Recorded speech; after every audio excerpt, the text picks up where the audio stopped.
I was doing English literature at Lady Brabourne College, and I was not really satisfied. I was satisfied with what I was doing, but I knew that there was, I wanted to do something else. I wanted to engage with my literatures. I wanted to read Rabindranath, and I mean, reading, and not just Rabindranath, maybe, and also modern poets. I somehow felt that I was missing out on something. I was missing out on something when I was doing English literature. And although I did learn a lot, I did enjoy doing English literature a great deal. And I think my foundation was also laid. I mean, my foundation for I got to know how to engage with literature, how to read literature.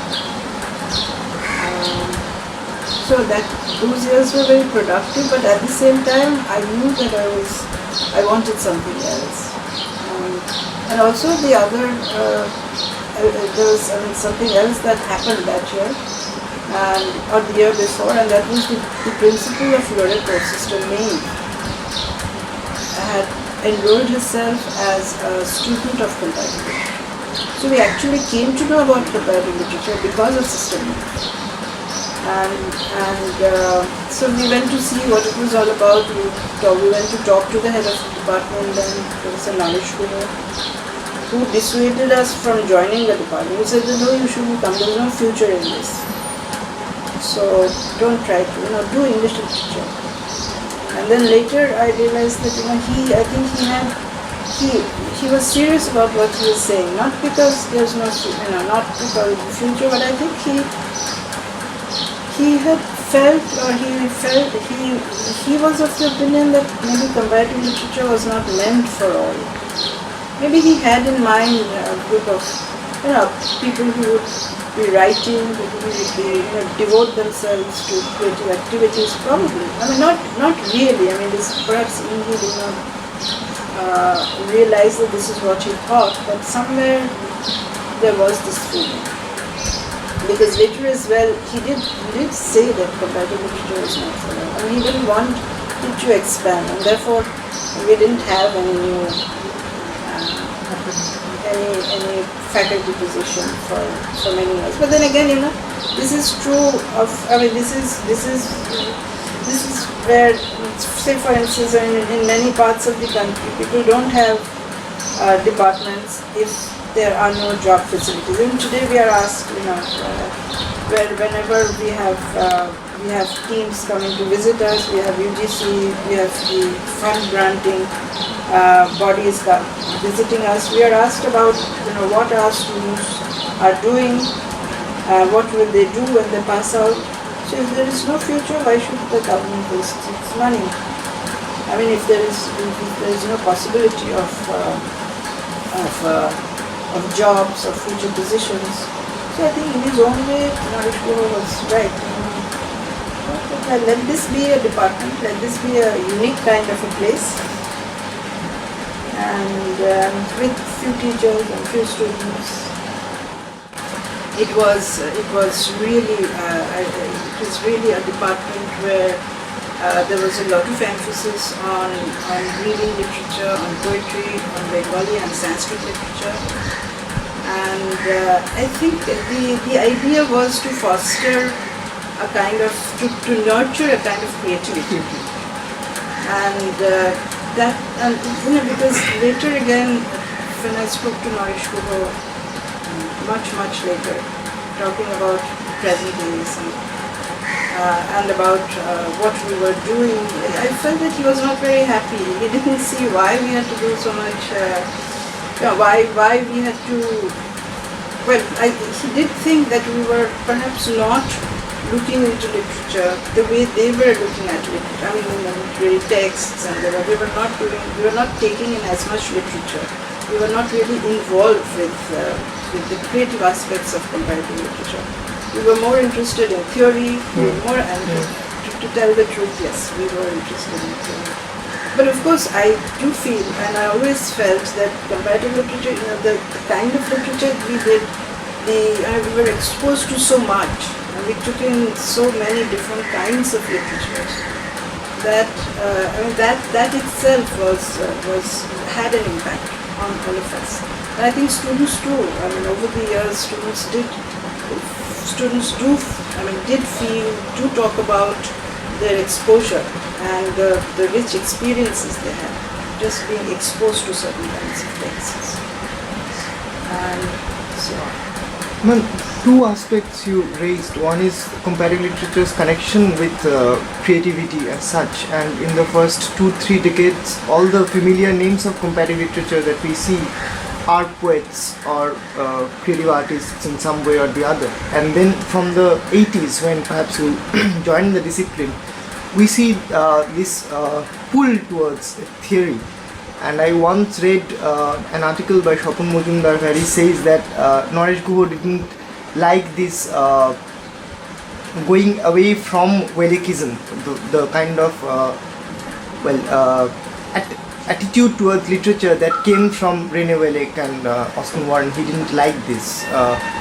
This is what Swapun Majumdar said once. How do you respond to that? As I said that, I think, it was theory in general.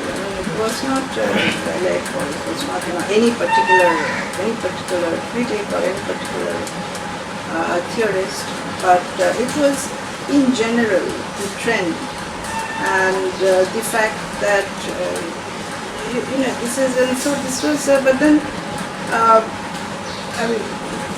I would say that doing theory did not mean that you were not doing literature.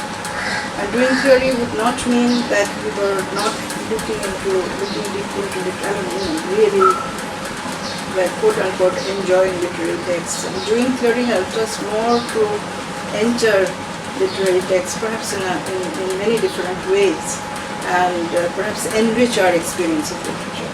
And that was what, for me, theory was always a way to respond to literature in a deeper fashion.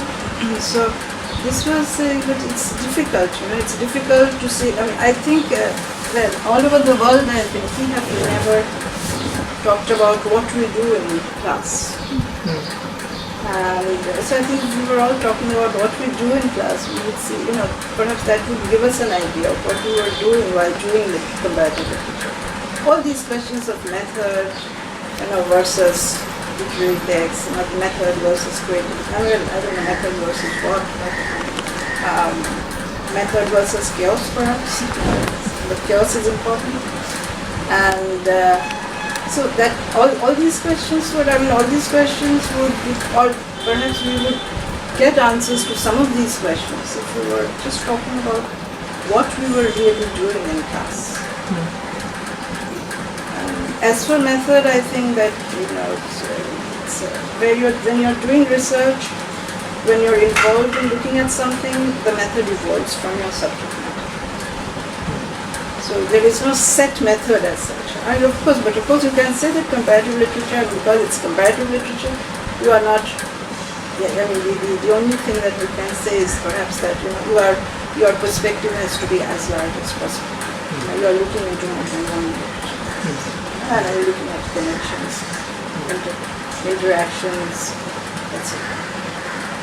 How did this shift in the late 80s overlap with trends in other parts of the world? Because as you were talking, I was reminded of this book by Mario Vargas Llosa, The Bad Girl, where the central character is saying that in the 60s or early 70s we used to hear about, and he's living in Paris, we used to hear about Sartre, Camus and all the writers who are actively engaged with the literary as well as extra literary reality. And then from the 70s onwards, we only get to hear names like Derrida and Barthes and all the post-structuralists who are coming up. And he says that I find it extremely boring because writers' engagement with reality is bound to be different from the theorists' engagement with reality. So was it kind of similar with the situation here also? No, I don't think so. I think that is again an oversimplification maybe. I think that I shouldn't say that. I think it is in the sense that Derrida is as much engagé as any other person, and as perhaps Camus, South, in a different way. And it was because of Derrida that, but anyway, no, I'm leaving that aside now. But I think it's writing literature. I mean, some of them, where if you read their texts, I mean, I still read Bach as literature, and it's and I often feel that because he was not writing literature, he was perhaps moving from one subject to another constantly, and from one position to another, perhaps often sometimes. And because he was constantly exploring as a creative person. So theory demands creativity. And so it's not just, and perhaps one can also read theory as a creative literature, but then again, not always. And Maria Vargas Llosa himself, some of his texts can border on just on creative writing, and one can extract theory from what he is writing, or perhaps he is writing theoretically as well. But I think we were just following trends all over the world, and because theory had become, a particular kind of theory had become important. It's unfortunate that we didn't look too deeply into what our texts had to offer, build theories of fun. That's what we were trying actually. That's what we wanted to do. That's what we wanted to do when we started doing comparative literature, maybe from the 80s or, well, that was somewhere. And we didn't have the occasion to sort of spell it out because our university system is such that you have to engage with so many things. There are so many realities. And comparative literature, even in the 70s, in the early 80s, comparative literature didn't have an easy time. And there were often efforts to sort of remove the subject, remove the department, to close down the department. And so all this had to be encountered. And there was this issue about students not getting jobs. So I don't see why this was such an issue, because students from many other departments may get jobs also. It's difficult. It's difficult for literature students to get jobs in the EU. But of course that's an important question. And but I think also we were just doing, I think, what people were doing. When the university as such is an institution where you are a part of other institutions, and so there is this large network. So one is not really totally out of. One is doing what perhaps is being done in other parts of the world. Not consciously, but it's the interactions, the structures. They are all such that you change in accordance with what is happening in different parts of the world. Not in all parts of the world, in some parts of the world. Fortunately, I think the comparative literature has always been absolutely socially relevant, in the sense that I think doing literature is socially relevant. And you don't see you're not able to see the results as such. But without literature, without the humanities, mankind doesn't have a future. Maybe I'm quoting, this is a very generalized statement. No, not that, but comparative literature is important in many, many, many different ways. At this point, various points I have been, of course, it's not, you move with the times, you have different ideas at different times. And I think this point of creativity is very important. It's important to think of, fresh energy, which is creativity. It's very difficult to talk about creativity. Otherwise, I feel that we had that. If you read, right from Rabindranath, it's talking about creativity all the time. And in education, the role of creativity in education. His entire system of education is based on triggering the creative aspects in human beings. And I think comparative literature does that in a very, very powerful way. But I think what it also does is, of course, it's also, I mean, I always used to say this, and I still feel that I could talk about so many different things with my students. That you can think of collecting stories, stories told by ganja addicts in different parts of the country, and work on this. And so this is my ganja khorda daughter. Research for comparative literature and application.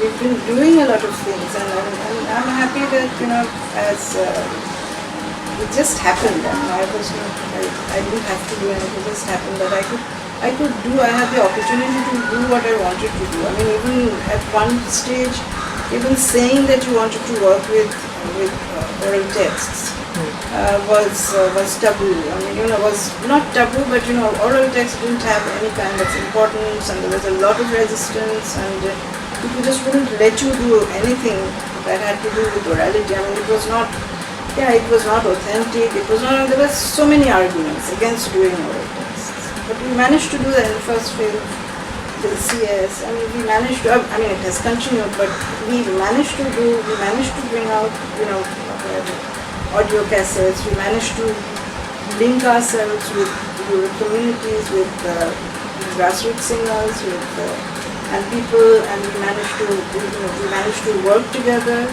We went to them. We didn't bring them over, and we tried to be a part of that community in whatever small way possible. And maybe that is, you know, somewhere it's there. I mean, somewhere things are happening with these things. The feeling has been well. These texts were read, oral texts were read, in order to look at how the language has changed, in order to, you know, for various other reasons, related to language, related to modes of narrative, related to stories, related to mindsets, etc., etc. But to link it with the reality, with the present, with the now, and see what is still happening, what it means to them to sing these songs, you know, how they relate to I mean, how it is a part of the community, how it sustains the community, whether it sustains the community or whether it sort of creates, or, you know, what does it do to communities? And so you know, these questions, what do you do? And this is still a question. But the fact that it is comparative literature which can go there, and it is comparative literature which can take you there, and then the question remains, then what? That is still the question, then what? I'm not sure, but I think this uncertainty is what characterizes all of us. Basically, what you were discussing, you hesitated at one point while you said that this is only possible for comparative literature to do. But on the other hand, you also would perhaps agree that the Indian language disciplines which are in existence can help us in some way also, because they have certain resources related to language and other things, which we may also take recourse to and foster a kind of relationship with the Indian language disciplines. Yes, definitely. I mean, we need to do that a lot more. Enter into relationships with Indian language departments, and we would both benefit, I think. And yes, I think, and I think Indian literature departments have a, you know, grounded as they are, in reality, and also because reality itself is so varied. You know, so it's I think I mean, Shishita would say that I'm a teacher of comparative literature because I'm a teacher of Bangla literature. So he didn't write it anywhere, but he would say this. I think that is right, you know. But again, I think we need to keep looking out. Otherwise, I mean, that is important also. And it's important, but of course, the other thing that I feel constantly is that while doing Indian literature, you are necessarily forced to look at other literatures, because the moment you try to look deeply at any literary event, you see that there are interactions, different kinds of interactions with all, I mean, not just with, well, of course, with literatures from different areas. So it's very difficult to draw a line. And nevertheless, comparative literature has its own, I think, as a discipline, it has its own course. I mean, it has a certain course to follow. That too needs to be addressed, perhaps, in a different manner, I mean, in a larger fashion. And looking at, larger sections of interconnections, looking at larger currents, maybe. And I mean, both both have a large view. I mean, both have a telescopic view and a microscopic view. And it's sort of it's the task of a comparatist is really difficult. I mean, it's really challenging too. And I think it needs. It has to be a collaborative enterprise. And this is something that we've been saying. But it's not easy to collaborate. Yeah. But I think in today's world, perhaps it is easy. We will just tell you. And so this is important. I mean, even doing Indian literature, it's important to collaborate. As you said, it's important to collaborate not just with literature departments, but with many departments of history, departments of philosophy. And work that will eventually benefit in some way, or lead to some kind of change. That's not even benefit. Benefit is the wrong word, perhaps. But lead to some kind of change. Where these things are concerned, then there comes the uncertainty. Where the larger social perspective comes in. I mean, larger in the sense of very large social perspective. The future comes in, future generation. It's very difficult again because you do not know what's right and what's wrong. I mean, what is exactly the right step to take and what is for now, so that the future is different. It's a better future for me. So these are some of the most important. But doing this again, try to come to questions such as this: what is the task before you? These are very large questions. What is the task before intellectuals? Quote unquote intellectuals. And today. And the interaction with systems. And the way out. And where do and comparative literature has to face a lot of other questions. And what literature should we choose to teach? And so comparative literature changes with time. I wouldn't say evolves, but I don't know. I don't know. But it definitely changes with time. And I think it's usually in keeping with its time. But then I think there has to be something else also. Know what we should be doing when we are doing this. But even there we need to choose. Small segments and of course it also deals with our areas of interest. But perhaps here we should be speaking to the world again and look at interests, and look at what is happening in the world. And perhaps because we cannot work in isolation. And I think sometimes we have been working in isolation, but today it's not necessary to work in isolation. At one point of time, it was not possible to go out so often, or to be in touch with people. But now it's possible.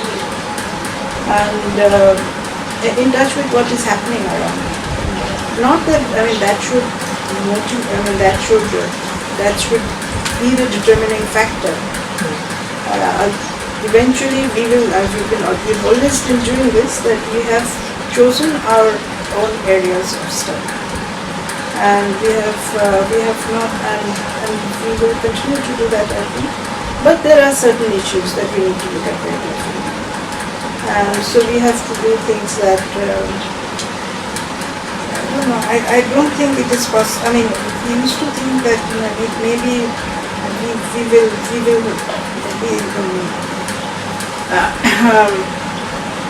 মানে চিন্তায় সরা জানা, সেটা হয়তো নিয়ে আসে, কিন্তু সেটাকে চিন্তায় সরা হয়তো আনা চায়, কিন্তু how do you make it, how do you present it to the world? There are so many and the market is such a dominating factor. You write a book which will not get anywhere. I mean, it will not, nobody will be able to see that, because books that are published here, even by they don't get. I mean, there are certain platforms, and seldom will a book by Indian scholar, unless you are also teaching somewhere else, will be seen on a platform as a book, as a separate entity, as a part of a general text, an essay that you contribute. That it has its own value. I mean, that's what the Comparative Literature Association, International Comparative Literature, is all about, perhaps. Where you are a voice among other voices. But if you want to be, how do you get yourself? How do you get? Can you get the world? Can you make the world hear what you are saying, read what you are writing? These are questions that we still have to address. Ma'am, we have already raised too many points, but I have three related questions actually. One is, how central do you think is the role of Indian literature for comparative literature in India?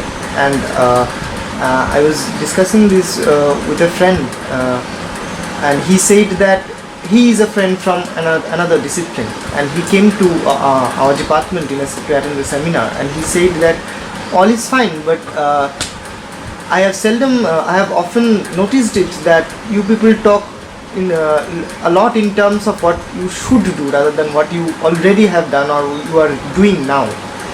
And in that same seminar, when we are defending the case for comparative Indian literature, one of the very senior scholars said that it is a very reductionist kind of attitude, that one should read only Indian literature and nothing else.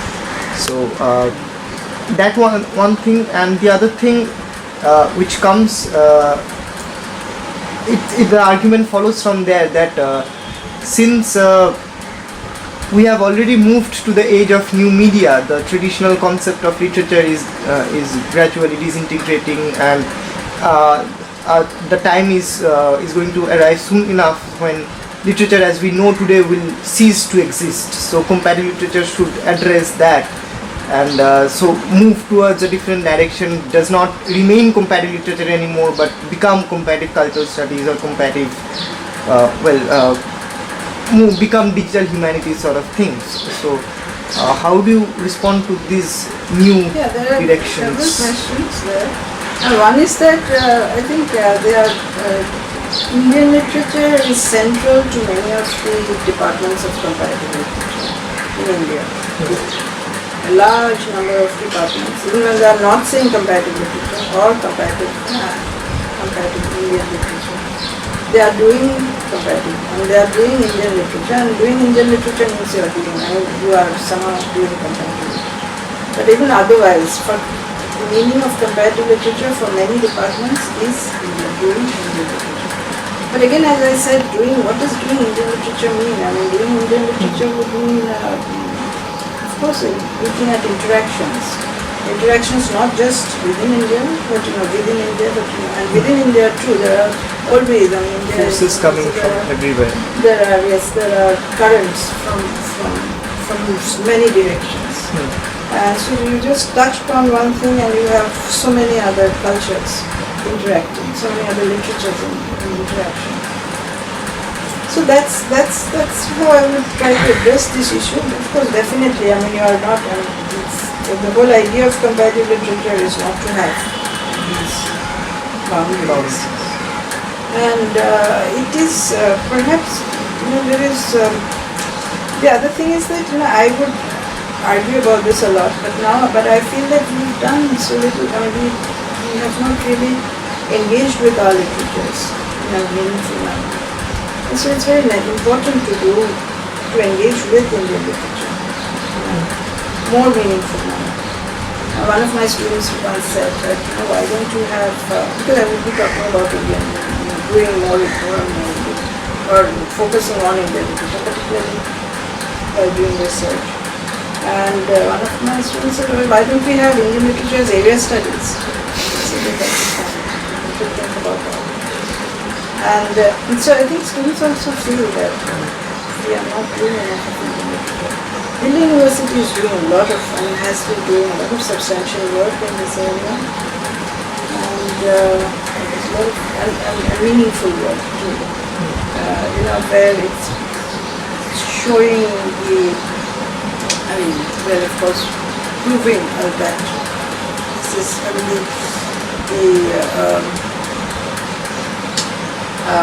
different heritages of, looking at the different traditions which have existed in India, which have come into India, multilingualism, multiculturalism, etc., but going beyond that, and linking the world of descriptive world with that of the performed, with that of performance, which has been a very important area, which is a very important area, I think, in doing Indian literature. And so there are a whole lot of, there are so many things to do, and there are so many things that are left for us. And new media is important, but I think, and culture studies, doing comparative literature means doing culture studies. What are we doing if not? Looking at texts from other cultures. We have to enter into the domain of culture studies. Culture studies again has certain connotations. And going back to the early days of culture studies and what it meant would mean sort of opening out breaking down the doors and windows of the universities and letting in people from other walks of life into the workers, for instance, into the university. So this is. So there are different kinds of cultural study, and I always felt that India should have its own kind of cultural studies program. And comparative literature can have a very important role to play there. And comparative literature, it's not comparative literature and, comparative literature or cultural studies. And so it's not, one doesn't have to choose one or the other as such. And as far as the new media is concerned, definitely as comparatives, we have to think about the meaning of literature today, how literature is changing because of the new media, the different elements that are coming in, and how our entire perceptions are changing, how we are reacting to literature.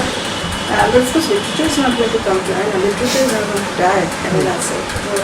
That's not the point. The point is that something new has come. It's like the printer. We've been saying this for a long period of time. I think comparative literature is very important. It has the potential to.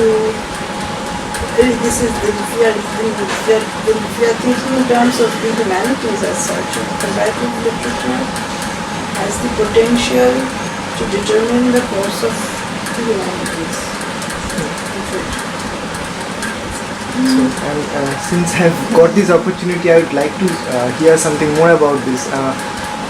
First, I would like to talk about my own reservations about the discipline of cultural studies. And you said that there are many different kinds of cultural studies across the world.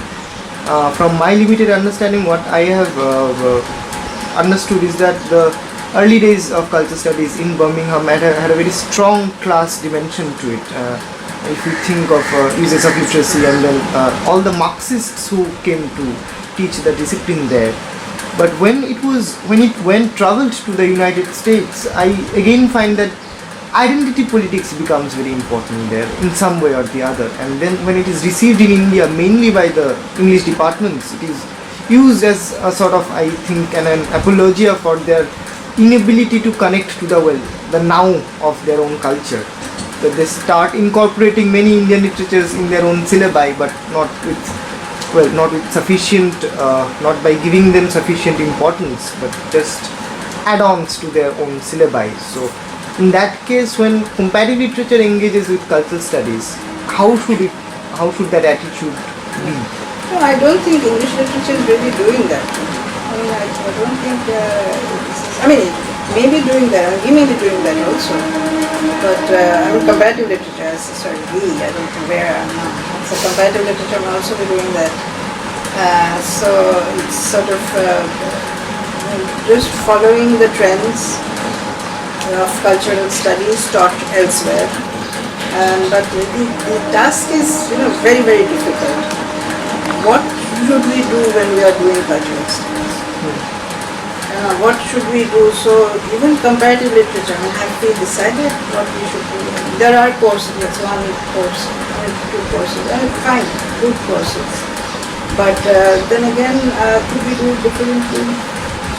Could we do it in a different way? And some English department, Sujitari's department, for instance, they were doing culture. She had a whole agenda for doing cultural studies, linked with English literature and linked with that. So English. I think as compared to, we should have a broader perspective for this. English studies, we have to have dialogues with the world. And I don't think, and this comparative literature always breeds this kind of attitude, holier than thou attitude, I think, which is really, really bad for this. It's sort of, which is, I think, goes fundamentally against the notion, against the mindset, the philosophy of the discipline. So, for me, comparative literature, personally again, comparative literature has,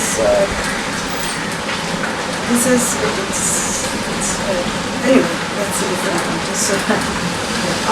Ma'am, since you were speaking about comparative literature being a collaborative effort mostly, how would you respond to area studies being inculcated in the discipline as an isolating phenomenon, where we have Bangladeshi literature as well as Latin American literature and African literatures which are being studied separately? I think, yes, see, this is where I think our department, this is again, I can edit this if you will. I know that as a scholar, very important scholar once said it. It was like came to argument, we were having a syllabus meeting, and he says like, brothers talking about, dividing the land among themselves. I think that's what has happened. As I said, that we lost focus. Area studies we could be doing, we don't have to do it. We could be incorporating what we are doing in area studies, and this also breeds this kind of, and then sort of we are losing focus. But we have not really entered very deeply into any large area. So if you are linked with your, if you are so deeply involved with your language, you cannot do something, or you cannot, you are a part of your reality. And it was there that even though we were not doing too many, we were doing a lot of Sanskrit literature, and at that point of time, say Indian literature, we began doing Indian literature in the 70s. And before that, it was not possible. It was not possible for, one had to have books, one had to have resources to do Indian literature. And we didn't have the resources to do those things, maybe. And but of course there is this, Bengalis have always been, we've always been told that we don't translate from other Indian languages, we are not, that has been, so that it was the same kind of criticism, but launched in a very scathing manner. And I don't think that's true, because even if we did not do Indian literature, we were not following any particular model. We were following our own model. We had a lot of Sanskrit. We had a lot of maybe Bengali literature.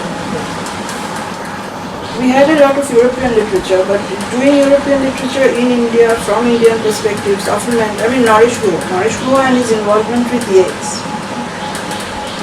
I think that was a very Indian kind of involvement. Comparative literature was being practiced in the South.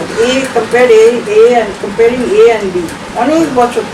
Hundreds and hundreds of PhDs. And comparative literature was being discouraged because of this. Because of this comparison between A and B. Text A and text B. Eliot and someone from India to do this. But on the other hand, there was the wisdom of and others who did question, or who did ask these questions. No, this is the last question perhaps that we'll be asking. Comparative literature nowadays enjoys almost an unprecedented visibility in the whole country. I don't think so. Because whenever we go outside West Bengal, people seem to be familiar with comparative literature. Yeah, but visibility, yes, but they know that there is something like comparative literature. Many of the single literature departments are now in comparative literature. But what does it really mean? Not only that, and you go to colleges, etc., comparative literature, what do you teach? To the general man on the street. What is comparative literature? Don't you have people asking you, what are you doing? कौन सा literature?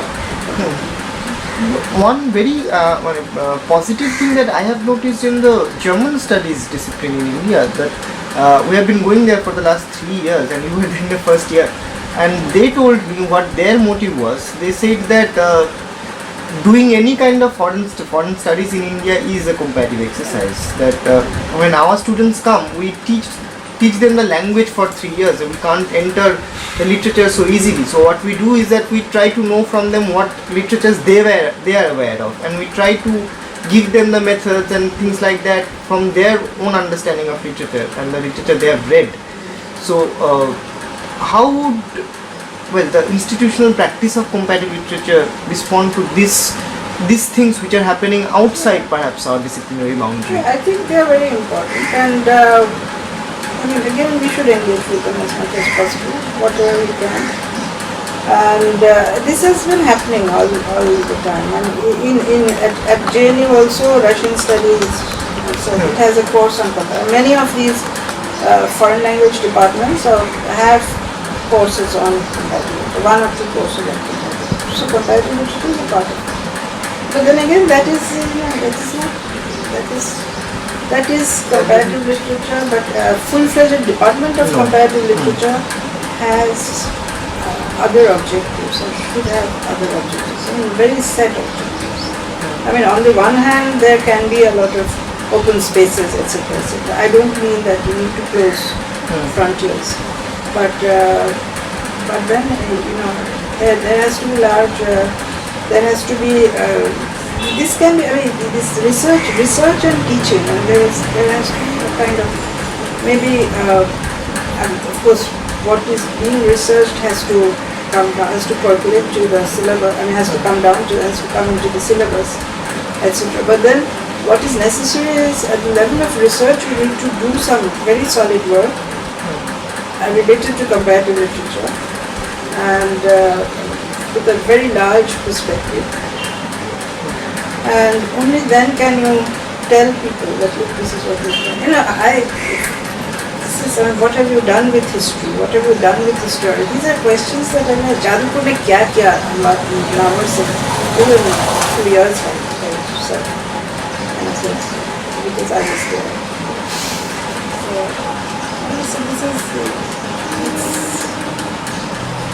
So we don't have to have that kind of studies. We don't have to have that kind of studies. We just need to work.